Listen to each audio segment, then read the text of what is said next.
Vamos meditar na Palavra de Deus com a Núbia Siqueira. Vamos agora meditar no livro de... No versículo 32 do capítulo 9. Nós estamos há algum tempo no capítulo 9, né? Mas é porque ele é longo, não é porque eu sou devagar, não.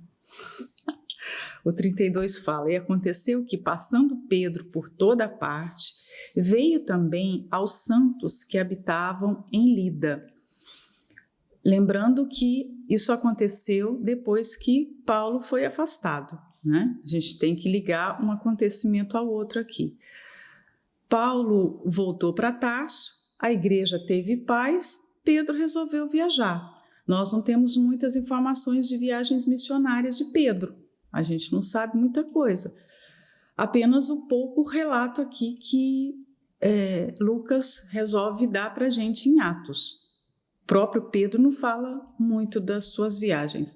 O que nós sabemos também está lá em 1 Coríntios 9, que nós já meditamos, quando Paulo fala para Pedro, Paulo fala que Pedro viajava com sua esposa.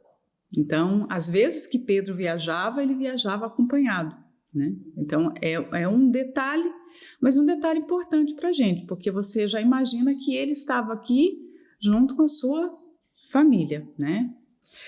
E aí, por onde ele vai? Aqui fala que ele estava viajando por toda parte. Isso dentro de Israel, ele não saiu das fronteiras de Israel. Na Galileia, na Samaria, voltava para a Judeia, ele ficava dentro desse perímetro. E é interessante como Lucas passa rápido de um acontecimento para o outro. Eu não sei se vocês repararam como que a Bíblia trata das narrativas. Ele estava falando sobre Paulo. Não é? Falou tanto sobre Paulo, a conversão de Paulo, e a gente está aqui há dias meditando sobre Paulo. De repente, Paulo se afasta, mas não há ali um hiato, um silêncio, uma reclamação ou muitas explicações. Não, vamos passar para a narrativa de Pedro. Agora ele entra na história de Pedro e você vai ter um silêncio da história de Paulo, né? Paulo está lá em Tarso e vai ficar lá por cerca de 10 anos, e o que interessa agora é o que está acontecendo na igreja primitiva. Então, essa praticidade que há nos textos bíblicos, nos relatos que nós lemos, nós temos que trazer para a vida. A capacidade de virar a página, principalmente as mulheres, porque nós temos essa dificuldade. A gente não consegue rapidamente... Nós não conseguimos nos livrar dos acontecimentos. Às vezes a gente é até colocado numa outra situação, mas nós carregamos o passado conosco, que a gente fica revivendo aquilo que aconteceu ontem. É aquela velha máquina de rebobinar, né? A mulher passa muito as coisas de novo na cabeça, principalmente ao deitar. Se eu for perguntar aqui, quem faz isso à noite, quase todo mundo. Por quê?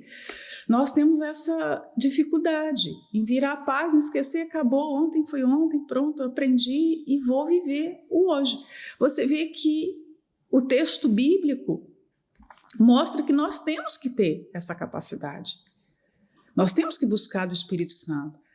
Se você é alguém que vive o tempo todo pensando no que ficou, no que aconteceu ontem, no que aquela pessoa falou, ou numa repreensão, algo que não deu certo, as suas forças para viver o hoje são diminuídas.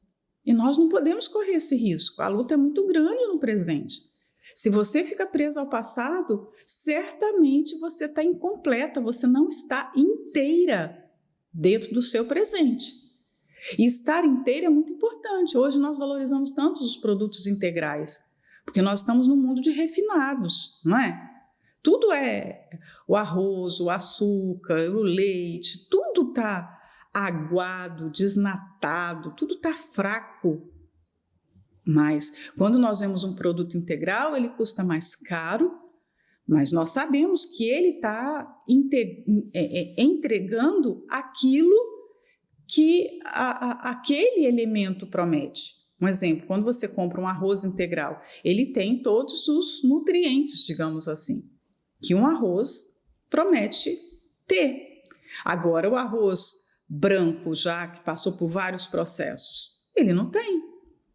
Então, nós precisamos ser pessoas inteiras no presente.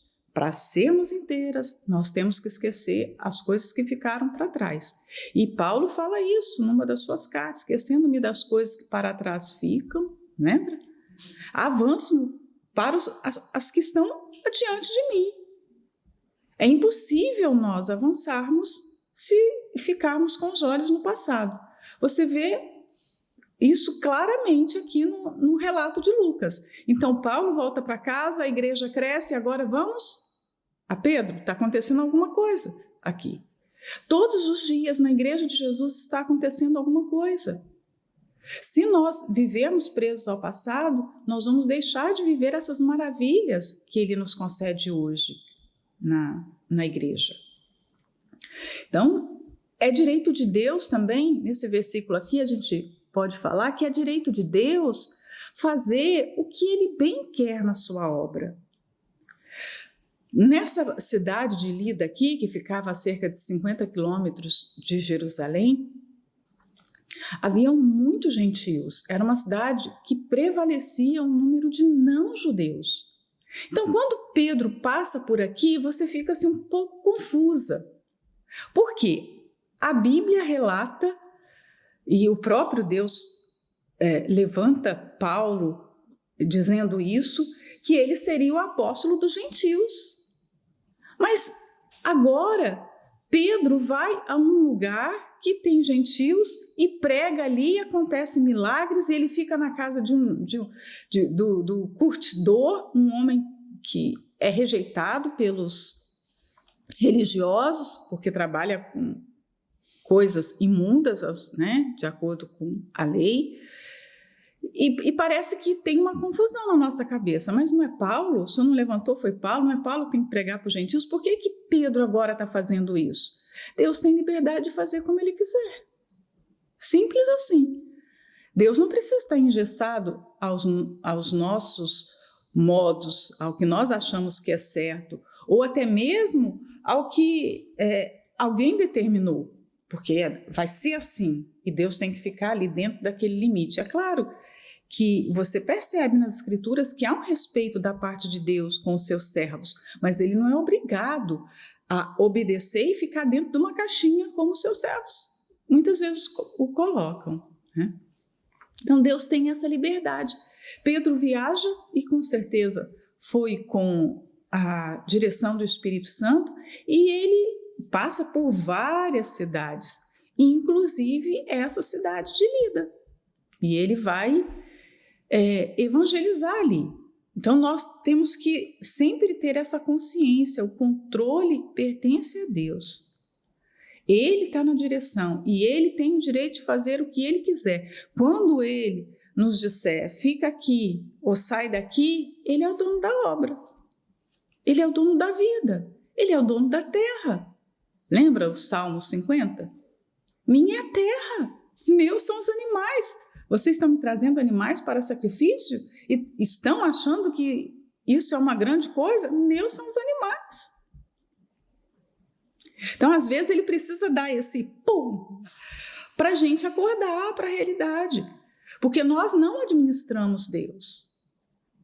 Só que muitas vezes a gente acha que administra. Com a nossa oração, com o nosso jejum, a gente vai, né? A gente controla Deus e nós não controlamos. Ele faz o que ele quer, como ele quer, e ele é glorificado na vida e na morte. Ele é glorificado em qualquer situação. Sobre a viagem de Pedro, aqui dá para a gente destacar também algo muito importante que nós precisamos meditar. Nós, como servos de Deus, precisamos conhecer as responsabilidades que Ele nos confia. Se Ele coloca algo nas nossas mãos, nós temos que nos dedicar àquilo e viver aquela responsabilidade. Pedro estava como responsável da igreja ali, em Israel. Então ele precisou, o Espírito Santo mostrou para ele precisava conhecer aqueles lugares, ele precisava visitar os santos. É como os cristãos foram chamados aqui. Ele ia até os santos, até os convertidos. Ou seja, era um sacrifício? Viajar é uma tarefa fácil? Não, extremamente difícil, mas era necessário. Senão ele não teria conhecimento da igreja, das pessoas, o que estava acontecendo, quais eram os problemas.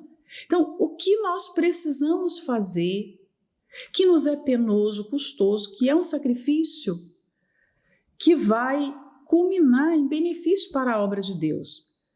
Por causa dessa viagem de Pedro, nós vamos ler relatos extraordinários. Enéas não teria sido curado, Dorcas não teria sido ressuscitada, se Pedro não tivesse deixado a sua casa e viajado. O que nós precisamos fazer para nos dedicarmos mais a uma tarefa que o Espírito Santo está nos dando? Porque se a gente fica limitado ali, fazendo sempre as mesmas coisas e achando que está fazendo grandes coisas, poxa, Deus tem servos muito melhores para usar do que a gente. E Ele está nos dando o privilégio de servi-lo ali. Então, o mínimo é tentar buscar fazer o melhor de nós. Pedro viajou por toda parte, ou seja, ele tinha serviço em Jerusalém, era a maior igreja. E ele foi para lugares pequenos, mas lugares que precisavam ser olhados de perto, ter uma atenção de perto. E isso nos fala qual o sacrifício que a gente tem que fazer hoje, em favor daquilo que Deus está confiando nas nossas mãos, né? A assistência que Ele está pedindo de nós. Essa cidade, Lida, foi, de alguma forma, evangelizada por alguém, né? Pedro não passou ali por acaso. Nós podemos imaginar que Filipe, depois daquela missão com o eunuco, que ele foi para Azoto, vocês lembram? Ele viajou por cidades costeiras, como essa região toda que Pedro está visitando aqui. Pode ser que Filipe tenha evangelizado, pode ser que alguém depois do Pentecoste, alguém que viveu a experiência do Pentecostes ali, um dos 120, foi para essa cidade e estava ali de alguma forma tentando evangelizar, tentando fazer o trabalho, né? Até que agora vai acontecer um grande evento e a cidade inteira vai se voltar para o Senhor Jesus. O 33 agora. E achou ali certo homem chamado Enéas, jazendo numa cama, havia 8 anos, o qual era paralítico. Nós temos a apresentação aqui de Enéas. Nós não sabemos muita coisa sobre Enéas. Enéas era convertido? Não sabemos. Não fala nada se ele era um cristão, se ele era um incrédulo, se ele era judeu, se ele era gentio. Não sei. O que Enéas era? Não tem tantas informações a respeito da sua origem. Mas o que nós sabemos aqui, que é o que interessa, voltando, relembrando a praticidade da Bíblia, qual é o problema que interessa aqui agora? Qual a informação mais importante? Ele estava há 8 anos numa cama, paralisado, paralítico. E aí você pode perguntar assim, mas por que ele está paralítico? Ele nasceu paralítico? Ele sofreu um derrame e ficou paralisado? Ele sofreu um acidente? Nós não sabemos, a Bíblia não informa o detalhe. E quando a Bíblia não informa, muito provavelmente ela quer que você se atenha na informação que está ali. Aquela informação é muito importante. Claro que se nós vamos contar uma história, nós precisamos dos detalhes. Mas aqui nós estamos meditando na palavra para extrair o sumo, aquilo que é muito importante, que nós não podemos perder de vista. E o que nós precisamos saber aqui? O nome dele era Enéas e ele estava paralítico há 8 anos numa cama. Pronto, 3 informações. É isso que o Espírito Santo quer que a gente medite aqui agora. Havia 8 anos numa cama e aí tem um verbo, jazer. O que é jaz? Aqui está morto alguém. Aqui está os restos mortais de uma pessoa. Quando a Bíblia fala, esse mundo jaz no maligno, esse mundo está morto, praticamente sepultado em Satanás, nos seus valores, nos seus costumes. Quando a Bíblia fala que Enéas jazia numa cama, ele está um morto-vivo naquela cama. Ou seja, ele era um homem que vivia moribundo dentro de um quarto, em cima de uma cama, provavelmente cheio de feridas, porque quando uma pessoa está muito tempo no leito, aliás, nem precisa muito tempo. 1 mês já é o suficiente para abrir escaras no corpo. Eu não sei se vocês já cuidaram de pessoas doentes. Um dos processos mais difíceis é a abertura de feridas no corpo, porque o sangue não circula, o fluxo sanguíneo não tem a mesma circulação de quando a pessoa está se movimentando, andando. Então, normalmente abre feridas no calcanhar, aqui na ponta da coluna, às vezes no ombro, às vezes no bumbum. Feridas enormes, buracos, a carne é comida naquele lugar. E são feridas que não se fecham por nada. Hoje os médicos, é o maior desafio da medicina, desde que o mundo é mundo, são as escaras. As pomadas mais caras que existem são para escaras, e mesmo assim, elas não cicatrizam, elas melhoram. E aí aquelas feridas causam dores horríveis, desconforto. Quando nós vamos para a cama à noite, o que mais a gente faz? Mexer, não é? A gente se mexe, a gente frita às vezes quando está perdendo o sono, a gente frita de um lado, do outro, não é? Mas quem tem escara não pode se mexer. A pessoa tem que ficar ali imóvel, porque ela está em cima de feridas. Normalmente, quem tem escara começa a desenvolver um cheiro forte, porque feridas estão abertas. Então, o cheiro daquele quarto era horrível, ele não estava num quarto de hospital. O quarto do hospital, há o processo de limpeza, desinfecção, há todo um cuidado dentro do hospital. O doente fica ali e há uma equipa em torno dele para cuidar. Mas na casa de Enéas, claro, não havia isso. Nós não sabemos dizer nem se ele tinha acompanhantes ali com ele. Pode ser que em algum momento ele fazia as suas necessidades durante todo o dia na cama, até chegar alguém para tirá-lo daquela condição. Então tinha mau cheiro naquele quarto, por isso que a Bíblia fala que ele jazia naquele leito. Ele estava ali gemendo, sofrendo, e há 8 anos. Para Deus, não importa quanto tempo a gente está no sofrimento. Esse homem tinha 8 anos, mas nós conhecemos um paralítico que Jesus curou, que havia 38 anos. Então, é tão bom saber que Deus não olha o nosso estado, se a gente tem escara, se a gente está mal cheiroso, se há muitos anos nós estamos naquela condição. Quando o Senhor Jesus chega, ele resolve tudo isso. E tudo é rapidamente mudado, transformado.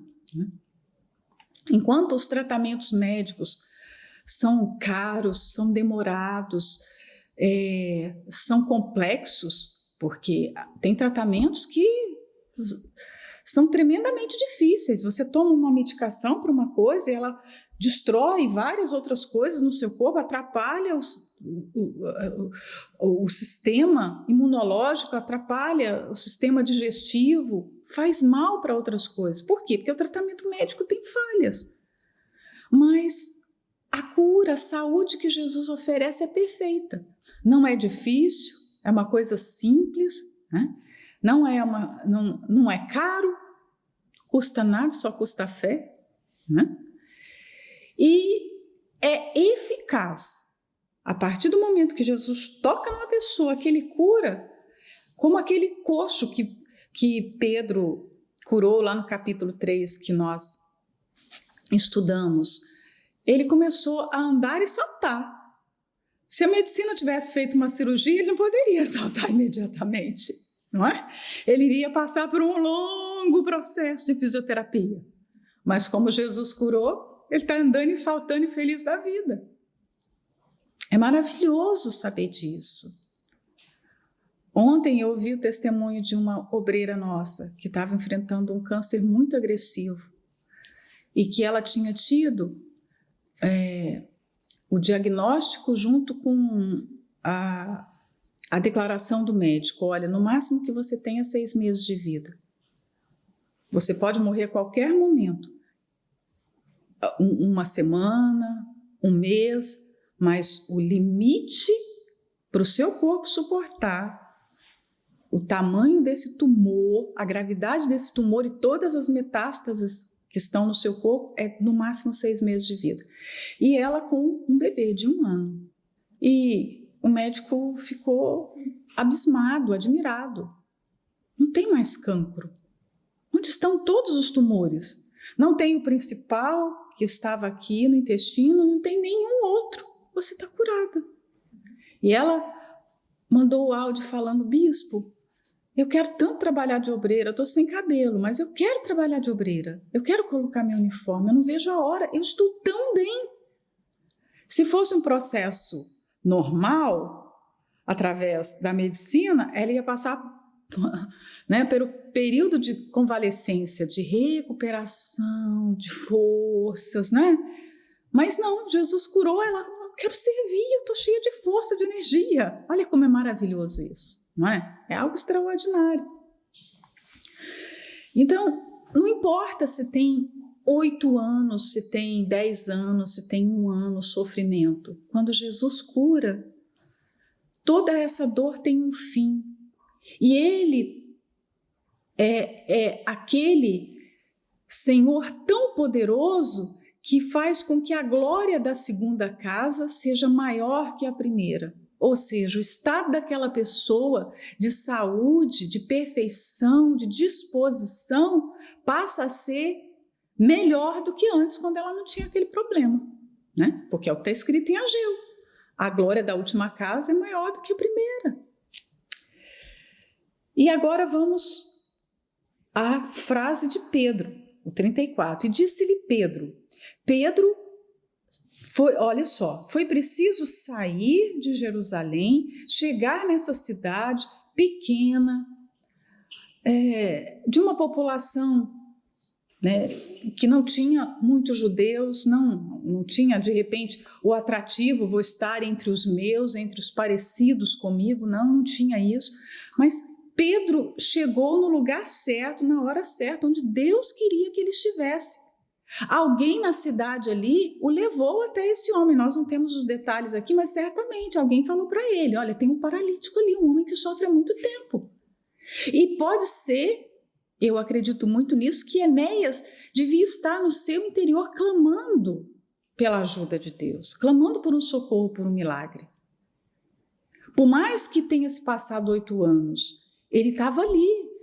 Se ele não estivesse desejando, Deus não visitaria.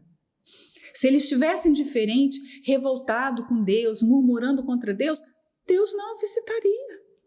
Se Deus enviou um servo para visitá-lo, ele estava ali cheio de fé, de desejo de ser curado ainda. O que nós fazemos quando nós vivemos um problema num prazo de longo tempo, por um longo período? Nós nos desanimamos, nós nos entristecemos, nós nos revoltamos contra Deus, nós passamos a desejar a morte. Às vezes nós escutamos relatos de pessoas, de incrédulos, que querem se matar. Eu quero morrer, eu quero tirar minha vida, eu não quero mais viver, a vida é horrível. E nós falamos assim: poxa vida, essa pessoa não encontrou o sentido da vida, ela não tem fé, censuramos às vezes de alguma forma. Mas muitos cristãos também desejam a morte. Eles não falam claramente que querem morrer, porque eles sabem que o suicídio é pecado, mas eles começam a falar assim: se Jesus me levasse agora, se Jesus voltasse agora. Está desejando a volta de Jesus? Não para que a glória dele se manifeste, para que nós tenhamos o gozo, a alegria de estar na presença dele, mas é para que o sofrimento se acabe. Por que está desejando a morte? Não é para estar com Jesus, mas é para que o sofrimento acabe. Errado. Eu gosto muito de ver a motivação das coisas, porque as motivações revelam raízes que nós desconhecemos. Muitas vezes a pessoa começa a alimentar certos pensamentos e acha que aquilo está correto diante de Deus e não está. Quando você fala, eu quero muito que Jesus volte, por que você quer que ele volte? Porque você está sofrendo? Não era melhor usar essa fé para lutar, para confrontar esse problema, como esse movimento de fé que nós estamos fazendo agora, de Davi e Golias? Não é melhor usar a fé e ir contra esse gigante do que ficar ali apático, desejando que Jesus nos mate, que nos leve, que volte? Não, se eu desejo a volta de Jesus, tem que desejar pelos motivos certos. Tem gente que está com depressão e não consegue nem sequer perceber que está com cristão com depressão, porque a pessoa não consegue ver sentido na vida, é triste, é amargurada, é reclamona. Quando alguém nos pergunta como está a vida, como está o dia, a gente responde, vai se andando? Que fé é essa? Vai se andando. E às vezes fala até com as forças quase acabando, né? Não. Quando Davi fala, por todos os dias da minha vida eu cantarei ao Senhor. A vida de Davi era fácil? Não. Como que você faz um compromisso desse de cantar todos os dias? Cantar é para se alegrar. Como é que você vai se alegrar todos os dias da vida? Sendo que a vida tem dias que a gente não tem vontade de se alegrar. Porque a nossa alegria não depende das circunstâncias da vida. Um dia vai ser de tribulação, de calúnia, de dores, né? Vai ter um dia que nós vamos enfrentar uma dor, mas até naquele dia eu vou cantar ao Senhor, eu vou me alegrar no Senhor, eu vou louvar o Senhor. Todos os dias é dia de louvar ao Senhor. Nós precisamos rever essa nossa maneira de lidar com o sofrimento. Porque alguns se deprimem, outros se desanimam, outros se tornam murmuradores. Enéas certamente não estava nessa condição, por isso Deus o visitou. No lugar mais improvável do mundo, no lugar mal cheiroso, naquele quarto talvez que ninguém queria entrar, mas Deus entrou lá, porque Deus entra nesses lugares. Ele entra nos lugares onde há mais sofrimento, mais dor, que o travesseiro está mais encharcado de lágrimas, pois ele entra nessa casa, nessa alma. E aí Pedro se depara com esse quadro. Imagina o apóstolo Pedro entrando dentro daquele quarto, vendo a imagem daquele homem, magrinho, machucado, fraco, mal alimentado. Ele não conversa nada com Enéas. Ele é informado a respeito do seu nome. Por isso que eu digo, alguém fala para ele. Ele se chama Enéas, né? E aí fala, Enéas, Jesus Cristo te dá saúde. Vamos à primeira parte, né? Jesus, chamar as pessoas pelo nome. Vamos à primeira parte, a gente tem que falar do nome, né? Vamos a isso. Jesus nos trata pelo nome. Deus é tão pessoal, ele é tão íntimo, ele quer ser tão íntimo do ser humano, que ele nos trata não como um número, não como uma pessoa qualquer, mas ele nos chama pelo nome. Ele tem um livro com o nome dos salvos. Imagina isso. Todas as vezes que ele vai se relacionar com uma pessoa, ele se relaciona pelo nome. Às vezes nós atendemos alguém, conversamos com uma pessoa e não sabemos o nome dela. E tratamos por senhora, por senhor, por jovem. Nós não sabemos. Deus não faz isso. Deus nos trata pelo nome. E isso é maravilhoso. Ele nos conhece. E, como ele disse lá para Jeremias, quando o profeta lutava contra o seu chamado, Jeremias, eu te conheci lá no ventre da sua mãe. Tipo assim, para com essa conversa. Para com essa sua argumentação que não dá certo. Comigo isso não cola. Ou seja, quando o esperma se juntou com o óvulo e estava ali, um embrião. Eu já te conhecia, você já era Jeremias. Eu já tinha chamado para você, eu já tinha te escolhido, eu já tinha te constituído profeta para as nações. Imagina isso. Um embrião, e Deus já tinha feito dele um profeta. Que maravilha ter essa intimidade com um Deus que nos trata de um modo tão extraordinário, não é? É tão glorioso isso. Ninguém pode ter uma intimidade conosco dessa forma, nem o nosso marido, nem a nossa mãe, que nos conheceu tão pequena, né? Ninguém pode ter uma intimidade dessa. E aí vem Jesus Cristo te dá saúde, ou seja, não sou eu que vou te dar saúde. Quem? Jesus Cristo te dá saúde. Pedro não pegou a glória de nada para ele, não se comprometeu com ele, sou eu. Não, Jesus vai te dar saúde. Ele certamente se lembrava, ele trazia na memória, a memória de Pedro, memória é uma coisa muito abençoada que a gente tem que conservar. Põe a mão na sua cabeça todos os dias e fala: Jesus, guarda a minha mente, a minha memória. Memória é uma parte da constituição humana muito importante. Pedro deveria se lembrar dos momentos que Jesus curava, né? Ele deve ter se lembrado da cura do paralítico que desceu pelo teto. Imagina, aqueles 4 amigos pegaram o paralítico, abriram o telhado, Jesus estava numa casa, a casa estava cheia, como vocês sabem, e eles tiveram o esforço de subir com aquele leito, né, o paralítico preso ao seu leito, e depois desceram. Olha que operação arriscada, né? O homem já era paralítico, os amigos foram ousados e o paralítico também foi ousado em acreditar naqueles amigos, que os amigos iam dar segurança para ele. Então Pedro tinha na memória tudo isso, todas as curas que Jesus tinha feito.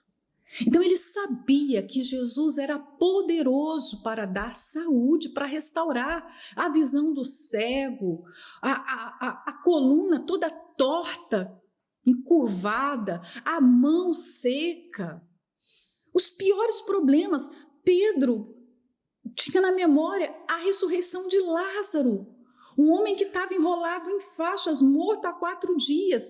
Gente, como fica um cadáver de 4 dias? Como? Nesse tempo aqui, as pessoas eram sepultadas no mesmo dia. Por quê? Porque cheira mal, muito mal. Então, na mente de Pedro, não havia limites para o Senhor Jesus. Jesus dá saúde, Jesus faz qualquer coisa. Não importa qual seja a doença. Não importa se você tem 8 anos, se você tem escaras, se você não tem músculo. Como que uma pessoa que não anda há 8 anos vai se levantar e andar? É só por um milagre. Olha, eu já vi casos de pessoas que ficaram 30 dias sem andar, que quando se levanta da cama precisa de 2 pessoas para levantar. Ela se levanta com muleta, com muita dificuldade. As pernas não seguram, não tem músculo. Os músculos se acabam rapidamente. Imagina, 8 anos. Um homem assim nessa condição.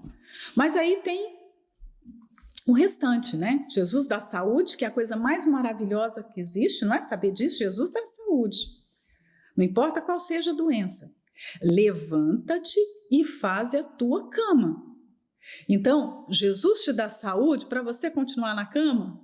Não, você vai ter que se levantar. Jesus te dá saúde, mas você vai se levantar e você vai fazer essa cama. Quanto tempo será que Enéas não fazia a cama? Qual a primeira coisa que a gente faz de manhã?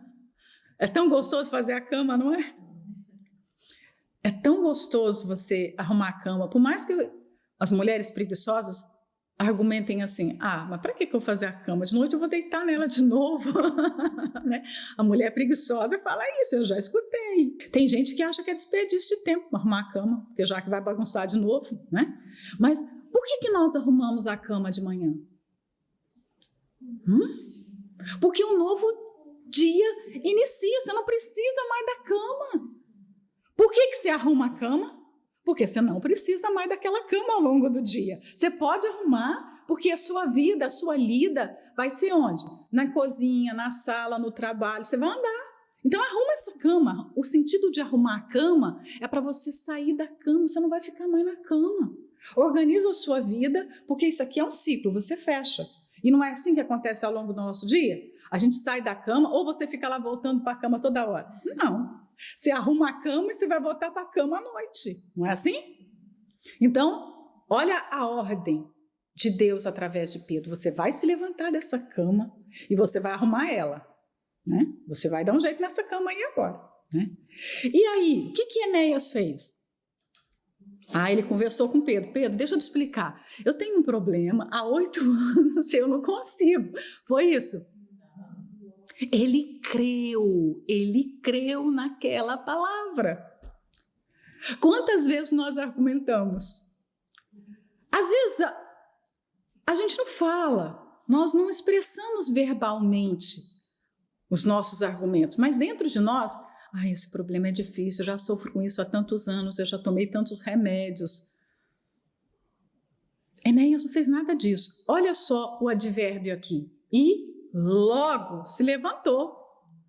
Ele não falou, eu não tenho músculo. Eu já tentei, Pedro, você não está entendendo. Eu já tentei me levantar, porque ele já deve ter tentado se. Imagina, quantas vezes aquele homem tentou se levantar e caiu e voltou para. Alguém foi lá e tirou ele do chão e botou de novo. Não é isso que acontece com as pessoas que sofrem de algum tipo de paralisia? Elas caem e elas não conseguem mais voltar para o lugar onde elas estavam. Alguém tem que levantá-lo dali e colocá-lo no seu leito, na sua cadeira de rodas. Mas ele não argumentou nada, ele simplesmente creu. E aí vamos falar um pouquinho da fé. Porque ao mesmo tempo que a fé é muito simples, ela também é complexa, não é? É simples você crer, mas é simples quando você abraça só a palavra de Deus e não olha para as circunstâncias, não olha para a palavra do médico, não olha para o diagnóstico, quando você cala todas as outras vozes. Porque se você decide ficar com as outras vozes, a fé se torna uma coisa complexa e a cura se torna algo que a pessoa fica ali às voltas e não consegue.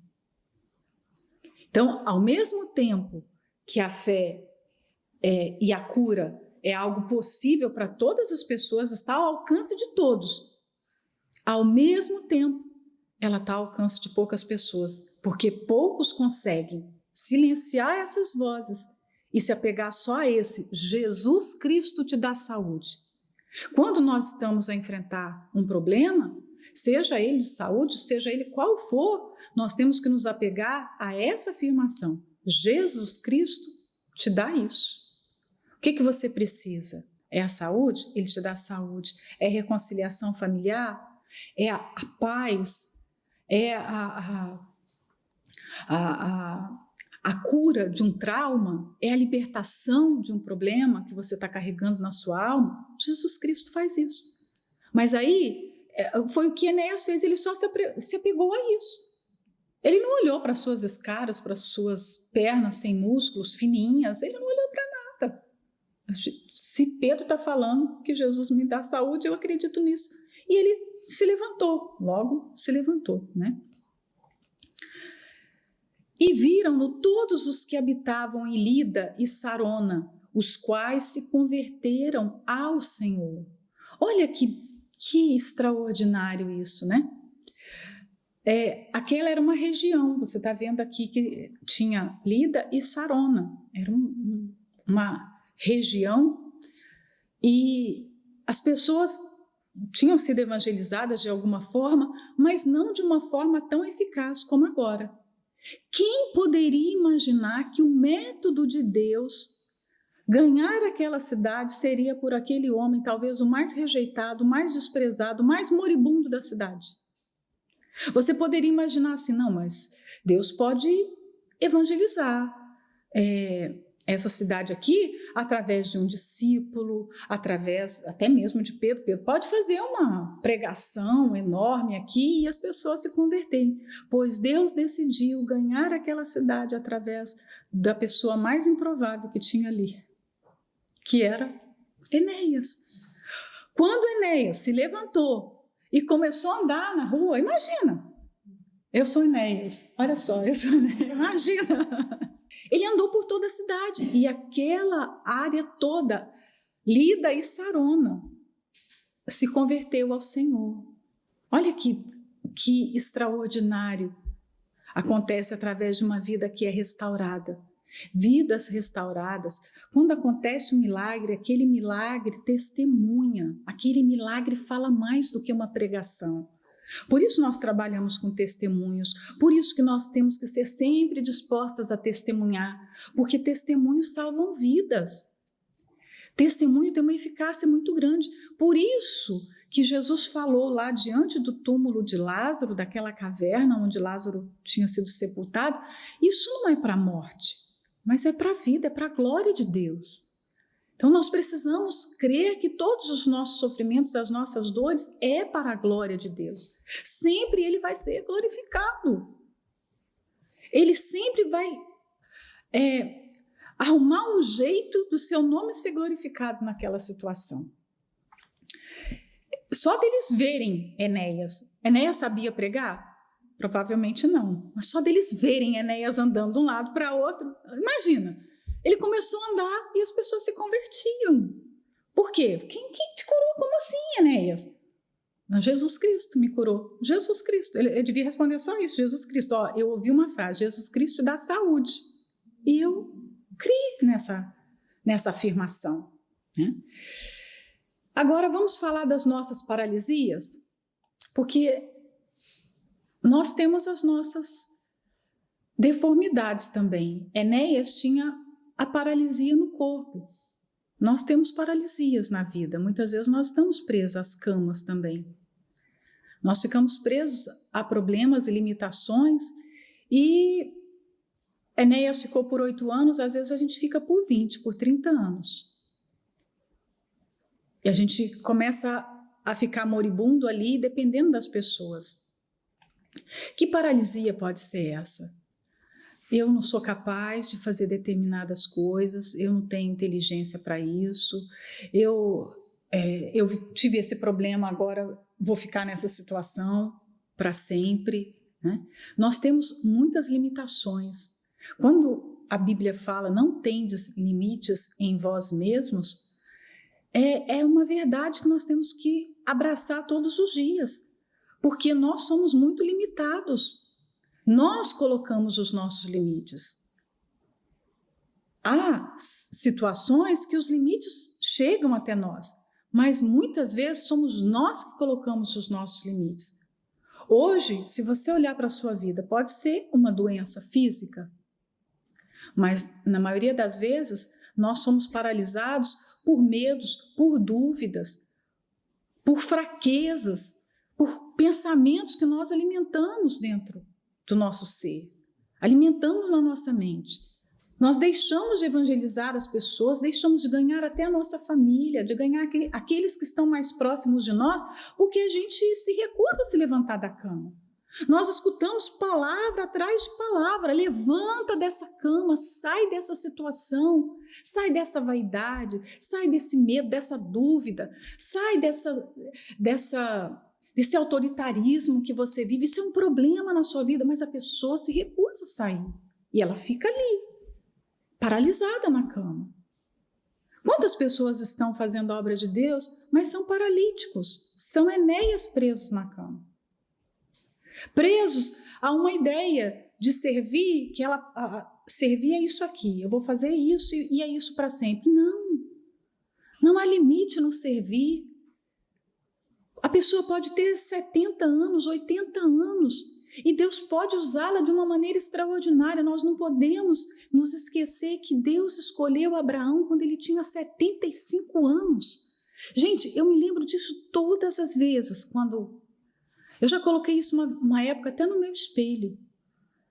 Porque se Deus escolheu um homem sem filhos, com 75 anos, ainda o mandou sair para fora da sua terra, sem bússola, sem mapa, sem nada, apenas com uma voz para guiá-lo, Deus é capaz de fazer qualquer coisa. Deus fez dele uma nação.